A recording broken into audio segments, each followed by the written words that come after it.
Baie welkom by die voorlesing van die Afrikaanse Sabbatskoolles vir blindes en swaarsiendes.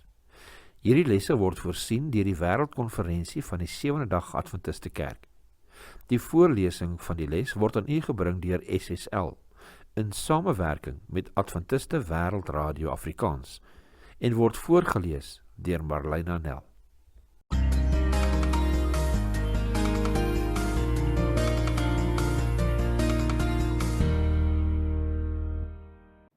Maandag 2 Maart. Ingewortel en om in Christus te groei. Kom ons open met gebed. Liewe Jesus, ons sê vir u baie dankie vir hierdie studie wat ons nou gaan studeer, liewe Heer, en die genade om u woord vrylik te kan bestudeer. Seën asseblief hierdie tyd en laat dit vrug dra in ons lewens. Ons bid dit in Jesus naam alleen. Amen. Die tema van Kolossense is een van die duidelikste aanbevelings om 'n Christelike lewe te leef. Kolossense 2 vers 6 sê vir ons, soos julle dan Christus Jesus die Here aangeneem het, wandel so in hom. Ons ontvang redding deur 'n persoon te aanvaar, en nie net 'n versameling van leringe nie, maar deur Jesus te aanvaar, sluit ook in om al sy leringe te aanvaar, soos deur die apostels en profete in die Bybel aan ons gegee word. Efesiërs 2 vers 20 sê vir ons, gebou op die fundament van die apostels en profete, terwyl Jesus Christus self die hoeksteen is. Maar as enigiets anders, beteken die besluit om Christus te aanvaar en om self te kruisig, om 'n algehele oorgawe van self aan die lewende Christus te maak. Die lewende woord, Jesus, kan nie van die geskrewe woord, die Bybel, geskei word nie. Albei verteenwoordig beide kante van dieselfde muntstuk. Ons wandel of lewe ons lewens in hom, wat beteken dat ons sy woord en sy gees toelaat om ons in al ons besluite en doen en late te lei. In Kolossense 2 vers 7 maak Paulus van 'n Bybelse metafoor gebruik wat Christene met plante vergelyk. Ons word in Christus gewortel en opgebou deur hom as ons verlosser te aanvaar en ons lewens volgens sy woord te rig. Dit is hoe ons in die geloof bevestig word. Hoe word die volgende skrifgedeeltes verryk deur plantmetafore as simbole vir gelowiges te gebruik? Ons lees eerstens Jesaja 61 vers 3.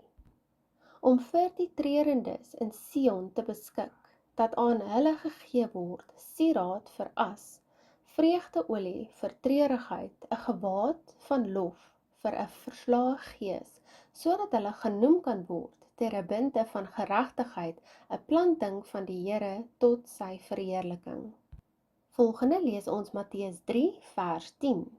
Maar die byl lê ook al teen die wortel van die bome. Elke boom wat geen goeie vrugte dra nie, word uitgekap en in die vuur gegooi.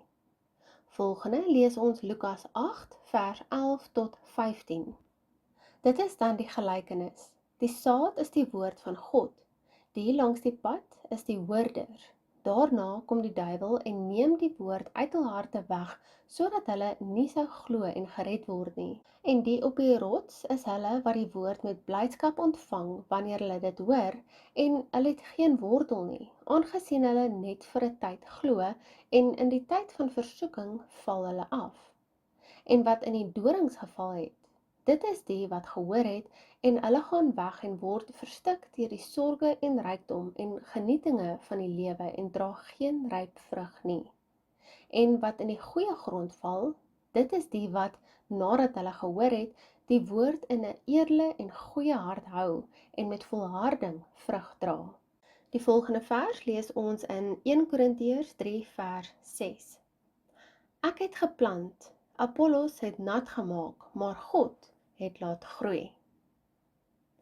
Paulus beeld twee alternatiewe keuses uit vir die gelowiges. Een is om 'n planting vir die Here genoem te kan word, soos gelees in Jesaja 61 vers 3, en om aan te hou om volmaak in Christus te wees deur aan hom en sy leringe vas te hou. Die ander kan met 'n nagemaakte plant vergelyk word wat werklik lyk, maar eintlik leweloos is. Deur menslike filosofieë en tradisies aan te neem, word ons as buit weggevoer, soos gelees in Kolossense 2 vers 8. Alhoewel Christus ons vrygemaak het, is dit moontlik om weer onder die juk van diensbaarheid gebring te word. Galasiërs 5 vers 1 sê vir ons: Staan dan vas in die vryheid waarmee Christus ons vrygemaak het en laat julle nie weer onder die juk van diensbaarheid bring nie. Ons vergelyk dan met Handelinge 15 vers 10. Nou dan, waarom versoek julle God deur op die nek van die disippels 'n juk te lê wat ons vaders en ook ons nie in staat was om te dra nie? Kortliks, deur onbybelse leringe te aanvaar, beteken om Christus te verwerp, omdat hulle wie valse leringe aanvaar het, ongelukkig 'n ander evangelie aangeneem het en menslike gesag bo die autoriteit van die skrif aanvaar het. Ons lees Galasiërs 1 vers 6 tot 9. Ek verwonder my dat julle so gou afvallig word van hom wat julle deur die genade van Christus geroep het, na 'n ander evangelie toe, terwyl daar geen ander is nie, behalwe dat daar sommige mense is wat julle in die war bring en die evangelie van Christus wil verdraai. Maar al sou ons of 'n engel uit die hemel julle 'n evangelie verkondig in stryd met die wat ons julle verkondig het, laat hom 'n vervloeking wees. Soos ons van tevore gesê het, sê ek ook nou weer. As iemand julle 'n evangelie verkondig in stryd met die wat julle ontvang het, laat hom 'n vervloeking wees. Galasiërs 1 vers 6 tot 9. Hierdie was 'n gevaar in die vroeë kerk en bly vandag nog 'n gevaar.